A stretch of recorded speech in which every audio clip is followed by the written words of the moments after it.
La folie de Dieu de Peter Sloterdijk. La guerre pour l'appropriation de Jérusalem est aujourd'hui la guerre mondiale. Cette remarque de Derrida introduit le premier chapitre du livre. Le Proche et Moyen-Orient sont donc le cœur d'une polarisation eschatologique qui contraint le monde à se positionner dans un sens ou dans l'autre. Les trois monothéismes qui attendent la fin du monde et l'arrivée du Messie prennent très au sérieux l'éventualité d'une troisième guerre mondiale.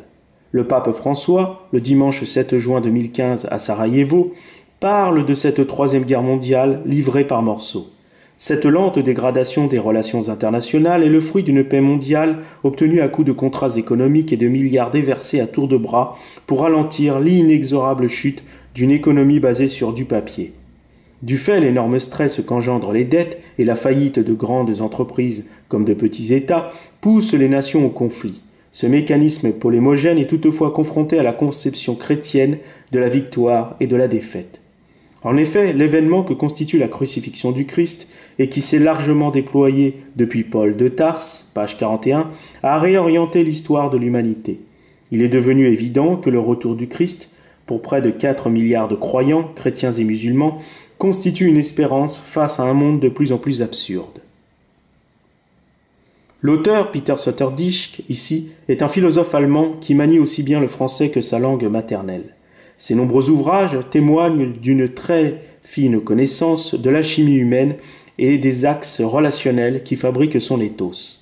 Son analyse de la représentativité religieuse nécessite donc d'une part de la dextérité mentale, tant sa phraséologie est assez composite et combinatoire, et d'autre part, il faut posséder une bonne compréhension de l'universalisme judéo-chrétien. S'il s'interroge sur la fonction du religieux et celle du profane, tout en jonglant parfaitement avec les principaux dogmes de chacune des trois religions, il n'en demeure pas moins subtilement critique avec la dernière d'entre elles. Il caractérise l'islam comme une substance polémogène particulièrement exaltée. Son entrée sur la scène internationale, il y a 1400 années, ne s'est hélas pas fait de manière très chrétienne. Le poème du poète syrien Mohamed al-Maghut témoigne de cette régression des peuples qui se sont convertis à l'islam, ici. Il y a 1400 ans, les gens vivaient dans le désert, dormaient dans des tentes et s'éclairaient la nuit en brûlant de l'huile et du bois. Tout ce qu'ils savaient faire, c'était d'élever du bétail, mener des raids et capturer des esclaves lors des guerres. Ils combattaient, guerroyaient, bataillaient et se mariaient. Il y a 1400 ans, ils nous ont laissé des histoires, des biographies, des textes, des hadiths qu'ils considéraient comme sacrés à l'instar de leurs prédécesseurs. Quelques 1400 ans plus tard, nous sommes censés penser comme eux, porter les mêmes vêtements, mener la même vie, nous livrer bataille comme eux et nous marier comme eux.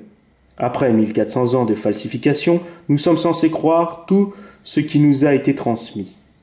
Après 1400 ans de malédiction contre les juifs et les chrétiens dans nos prières et d'appel à Allah à les disperser, ce sont nous qui sommes privés de toute unité.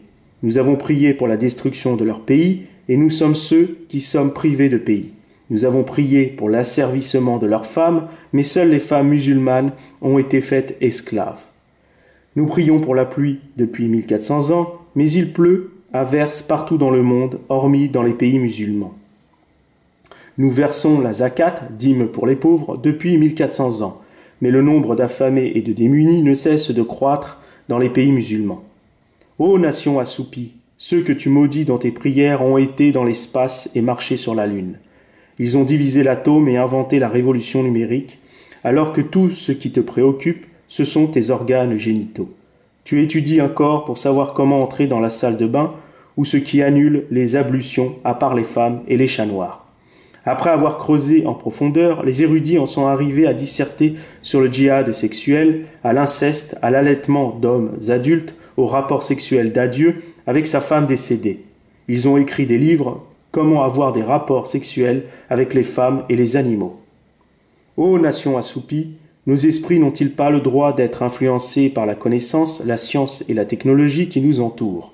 Nos esprits doivent-ils rester captifs après 1400 ans? Tant que nous utiliserons des chevaux pour labourer et des ânes pour des courses, nous n'arriverons à rien de bon. Ce texte évoque le degré d'asservissement des individus à une religion qui, bien qu'elle s'apparente davantage à une discipline de vie qu'à une réelle élévation spirituelle, est devenue une prison mentale qui enferme le fidèle dans une seule vision du monde.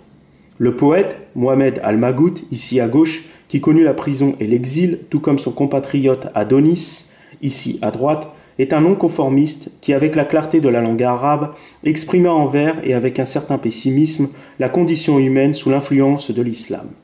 En écho donc à Adonis, l'autre grand poète syrien, qui, comme nous l'avons vu précédemment dans son entretien avec Ouria Abdelwahed, ici,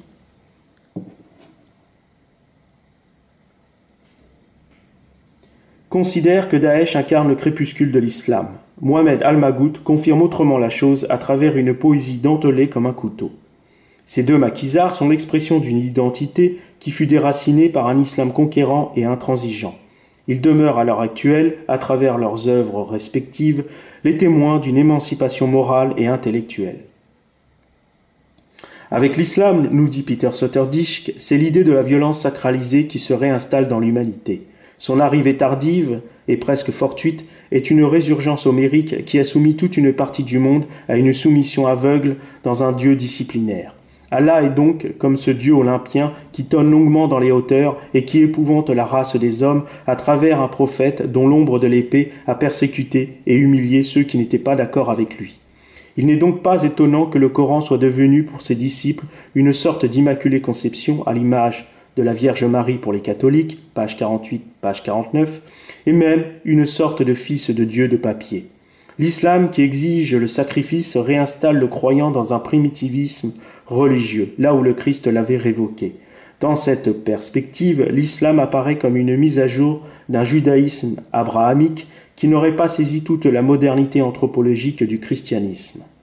Ce retour vers le passé, dans un contexte sensiblement chrétien, met le musulman dans une position d'arriération morale qui est essentiellement visible dans les pays où domine l'islam. En effet, les droits de l'homme et de la femme sont de nature embryonnaire, voire ascétique, plombés par un protocole coranique strict.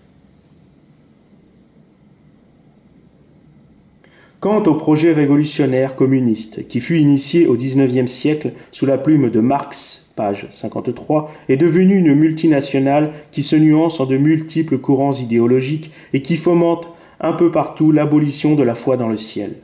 Ce quatrième monothéisme, entre guillemets, concurrence les monothéismes traditionnels en officialisant le doute. Cette sensibilité engendrée dans le sein christique s'est émancipée comme Lucifer s'est détaché de Dieu.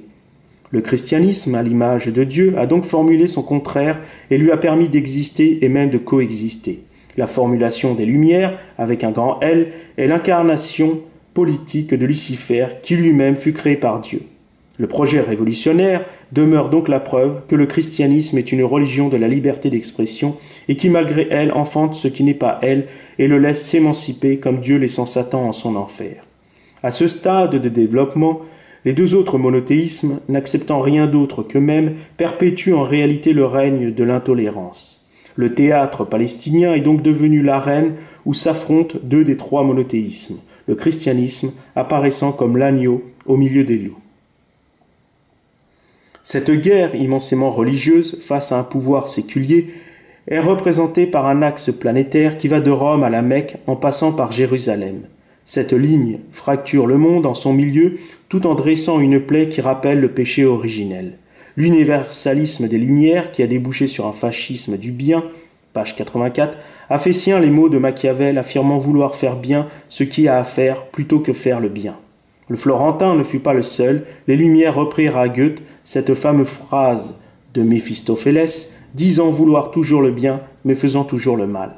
Les Lumières ont donc enfanté un démon du bon qui se développe comme un fondamentalisme religieux. Page 61. L'islam conquérant avec ses conversions forcées, sous la direction des différents califats, page 89, va engendrer un recul intellectuel, scientifique, politique et culturel dans toutes les terres où elle s'imposera. N'ayant pu également, faute de savoir et de compétences techniques, détecter dans les profondeurs géologiques la manne noire, les musulmans vont alors réaliser que les chrétiens, appelés aussi mécréants, ont réellement pris une avance considérable. Cette défaite civilisationnelle va leur faire prendre conscience de leur enfermement moral. L'islam n'a pas été en mesure de leur offrir les moyens de la domination par le progrès. L'identité du bédouin, comme celle du prince arabe, est entièrement imprégnée d'islam, d'un islam qui exige que l'on ouvre non pas des universités pour que se répandent toutes sortes de connaissances, mais des écoles coraniques. L'islam monopolise donc toute l'attention du musulman et oriente son énergie vitale vers la construction de mosquées, tandis que les chrétiens et les juifs s'adonnent à la science, aux arts et à toutes sortes de disciplines dans lesquelles se sont épanouis et s'épanouissent une multitude de talents dont les manifestations ont fait de l'Occident la civilisation la plus avancée jusqu'à présent. Rappelez-vous le poème de Mohamed Al-Magout cité précédemment. La vie religieuse musulmane restreint donc le champ de vision du croyant musulman, de sorte que l'islam apparaît comme un monothéisme de type exclusif et totalitaire qui adore un Dieu si haut et si élevé qu'il est rendu totalement inatteignable. Le point de focalisation du musulman n'est pas celui du chrétien qui, lorsque celui-ci voit le Christ, voit Dieu le Père. La parole du Christ dans l'évangile de Jean est sans appel. Celui qui m'a vu a vu le Père. À ce stade de réflexion, on peut dire que l'islam est devenu un surmonothéisme en écho au surmusulman du psychanalyste Fethi Ben Slama et au surhomme de Nietzsche. En effet, le musulman a fait de Dieu une abstraction suprême qui ne peut être seulement approchée que par un zèle absolu. Page 89. Cette forme aiguë de l'obéissance est chez le musulman la condition première pour espérer entrer dans le royaume d'Allah. Il est évident que le musulman se retrouve coincé dans un mode opératoire qui le relie à Dieu de manière non pas personnelle, affective, intuitive et paternelle, mais imprécise du fait de la non-visibilité de Dieu, mais également incertaine du fait de l'incertitude du caractère paternel et affectif de Dieu, sévère aussi du fait de l'omniprésence de l'expression arbitraire de Dieu. Par contre, le rapport médiateur des saints dans le christianisme permet aux chrétiens de se rapprocher de Dieu de manière graduelle et mimétique.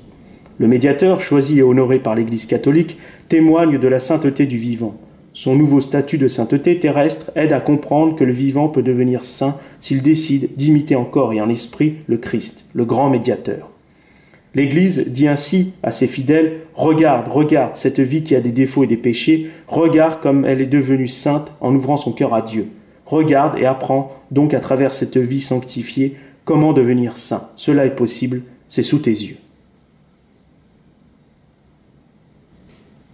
Pour le musulman, seul Mahomet est un exemple à suivre. Sourate 33, verset 21. Son statut est si élevé dans le cœur des musulmans qu'il a presque fait oublier la fonction messianique du Christ.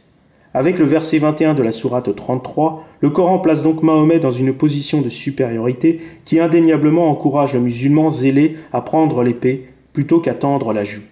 La lecture des sombres passages du Coran, page 144, s'oppose à celle des passages lumineux, car pour des raisons de colocation avec le monde chrétien, les passages les plus belliqueux provoquent une honte pour les musulmans lisant les passages les plus angéliques. Ce nouvel état de conscientisation du Coran implique un changement d'orientation qui désormais officialise l'ère de la christianisation du Coran. Cette christianisation réincrémente la figure de Issa, c'est-à-dire le Christ, qui dans le Coran tient tout de même la place de Messie. Les musulmans du quotidien, penchés du côté des versets les plus miséricordieux, se réapproprient tout doucement Jésus en vue du jugement dernier qui approche. Quoi qu'il en soit, l'auteur est plus proche du premier monothéisme qui, des trois, à son humble avis, recueille bien plus de sympathie du fait d'être le souffre-douleur de l'humanité. Il attribue à l'islam le titre de la religion la plus mal aimée, page 153, et vocifère gentiment contre un christianisme momifié. S'il relaie assez facilement Moïse à Marx, en passant par Jésus et Mahomet, page 167, il trace en réalité l'axe d'une révélation sinusoïdale qui pousse l'humanité dans une alternative où Moïse et Jésus sont les pulsions positives et où Mahomet et Marx sont les pulsions négatives. Le suprématisme anthropologique incarné par les deux pulsions négatives est constitué d'une part par la charia et d'autre part par le communisme. Ces ordres de la non-liberté religieuse ne sont que les incarnations négatives du judaïsme et du christianisme. Certains parleraient de synagogue de Satan et d'église de Satan. Pour nous aider à conclure cette fiche de lecture, j'ai extrait les mots les plus emblématiques du thème de notre ouvrage, à savoir Dieu et sa représentativité terrestre, et j'ai effectué un comptage pour chacun d'eux afin de rendre compte du degré d'attention porté par notre auteur à chacune des religions. J'ai donc recensé 13 mots que j'ai placés dans ce tableau, ici.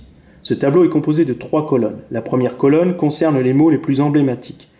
La deuxième colonne concerne le nombre de fois que le mot est usité dans l'ouvrage, et la troisième colonne concerne l'addition des mots d'une même religion ou d'une même idéologie.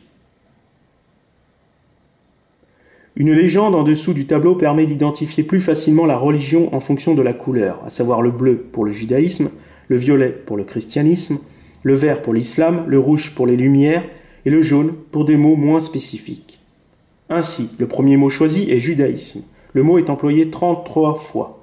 Le deuxième mot choisi est Moïse. Le mot est employé 12 fois. Le troisième mot choisi est Jérusalem. Le mot est employé 15 fois. L'auteur a donc fait directement référence au judaïsme pas moins de 60 fois. Le quatrième mot choisi est christianisme. Le mot est employé 49 fois. Le cinquième mot choisi est Jésus. Le mot est employé 12 fois. L'auteur a donc fait directement référence au christianisme pas moins de 61 fois. Le sixième mot choisi est islam. Le mot est employé 60 fois. Le septième mot choisi est le mot Mahomet. Le mot est employé 14 fois. L'auteur a donc fait directement référence à l'islam pas moins de 74 fois. Le huitième mot choisi est le mot lumière. Le mot est employé 21 fois. Le neuvième mot choisi est le mot communisme. Le mot est employé 16 fois. Le dixième mot choisi est le mot Marx. Le mot est employé 6 fois. L'auteur a donc fait directement référence à l'idéologie de l'athéisme pas moins de 43 fois. Le 11e mot choisi est guerre. Le mot est employé 16 fois. Le 12e mot choisi est monothéisme ou monothéiste. Le mot est employé 115 fois. Le 13e mot choisi est le mot Dieu ou Dieu au pluriel. Le mot est employé 161 fois. Pas de surprise donc, les mots Dieu et monothéisme sont les plus employés. La première remarque concerne les rapports entre les trois monothéismes. On peut constater que notre auteur a été beaucoup moins avare quant à la religion musulmane, puisqu'il la désigne plus souvent que le judaïsme et le christianisme. Ces deux dernières s'équivalent en référencement. Cette différence quantitative met en relief la disproportion de l'islam par rapport aux deux autres monothéismes. En effet, l'auteur, Peter Sloterdijk, accentue la distinction idéologique de l'islam qui prône une guerre sainte en appelant ouvertement au djihad. L'islam apparaît donc comme une religion de la révélation guerrière qui s'exprime à travers le spectacle terroriste mondialisé et dont les effets sur la conscience collective sont plus que négatifs. Dans ces circonstances, l'islam est devenu un monothéisme colérique qui n'a pas dépassé le stade de la colère immature et où le Coran est devenu un livre-dieu. Si le prophète de l'islam est cité un peu plus de fois que Moïse et Jésus, l'auteur a également, en ce qui concerne Mahomet et Jésus, cité en quantité non négligeable des synonymes tels que le prophète, le Christ et le Messie. On peut faire remarquer que cette simple comparaison permet de mettre en évidence une bonne répartition des rôles joués par chacun des monothéismes. Quant au mot guerre, que l'on retrouve 16 fois, ce mot est à additionner à des synonymes comme conflit et bataille, et qui se matérialise assez souvent sans que je puisse dire combien précisément. Le mot guerre est un mot qui est souvent associé au mot religion, et par conséquent, il est compréhensible, au regard du titre de l'ouvrage, à savoir La folie de Dieu, que la notion de lutte armée soit relayée.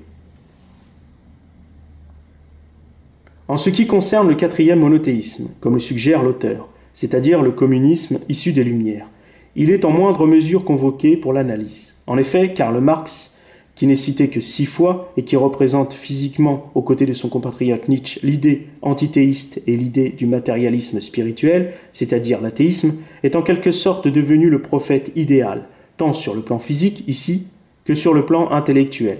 Certains qui se disent ses disciples, après avoir lu son immense manifeste, lui ont attribué le titre de théologien. Si donc le communisme est une branche lointaine des Lumières, c'est-à-dire la révolte des esprits rationnels contre la foi en Dieu, incarnée par un catholicisme triomphant, il est, selon l'auteur, une sorte de religion alternative qui a pour révélation le doute. À ce propos, le poète allemand Heinrich Heine, cité par Sloterdijk lui-même dans son autre ouvrage « Colère étant », ici, résume assez bien la chose. Ici. L'anéantissement de la foi dans le ciel a une importance non seulement morale, mais aussi politique. Les masses ont cessé de porter leur misère terrestre avec la patience du christianisme et aspirent à la félicité sur cette terre. Le communisme est une conséquence naturelle de cette nouvelle vision du monde et il se propage dans toute l'Allemagne. Cette pensée de Heine est le constat d'une déchristianisation de l'Occident et de la naissance d'une nouvelle charia qui entend libérer le monde des espérances religieuses. Si donc les Lumières forment un mouvement autonome de la pensée, elle réforme précisément le catholicisme d'État en prenant directement sa place. Puisant ainsi leur symbole dans la vieille religion égyptienne pour y manifester un décorum à la hauteur de leur sagesse, page 183, elles initient le règne d'une nouvelle croyance dont l'humanité pourra s'approprier à travers un évangile laïque, lequel, selon l'auteur, serait le poème didactique de Nietzsche, Ainsi parlait Zarathustra, page 183. Le personnage en question, prophète imaginaire qui marche sur les traces d'un Christ conquérant, est devenu un célèbre cartomancien que les idoles de ces mondes consultent pour des raisons carriéristes. Cette dynamique de la volonté de puissance est compréhensible si on comprend le traître qui a vendu le Christ au Sanhédrin. Ce type de vitalité humaine surproduit de l'énergie pour un résultat qui mène au triomphe de la confusion.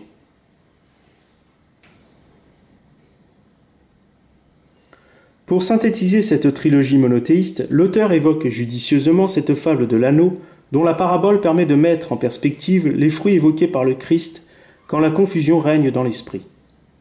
En effet, un homme avait un anneau qui avait le pouvoir de rendre celui qui le porte agréable à Dieu et aux hommes. Ainsi un jour cet homme légua cet anneau à son fils, lequel à son tour le légua à son fils, et ainsi de suite, tout en transmettant les effets bienfaisants de l'anneau lorsqu'il était porté. Mais un jour le détenteur de l'anneau eut 3 fils comme descendants. Avant de mourir, voulant honorer chacun de ses 3 fils, il fit réaliser à l'identique 2 copies du fameux anneau. Chacun des 3 fils reçut donc en héritage un anneau, et chacun d'eux était persuadé, à cause des paroles du père données à chacun d'eux dans le secret, que l'anneau qu'il possédait était l'original. Après la mort du père, les 3 fils se disputèrent à propos de l'authenticité de leur anneau. Ne pouvant se départager, ils firent donc appel à la sagesse d'un juge. Celui-ci conseilla d'attendre que le véritable anneau fasse son effet, et à moins que le père n'ait en réalité fait fabriquer 3 anneaux neufs pour masquer la perte de l'anneau originel, il invita donc les 3 fils à se montrer vertueux et méritants afin de témoigner de la valeur réelle de leur anneau. On en revient à la parabole du Christ sur l'arbre et les fruits.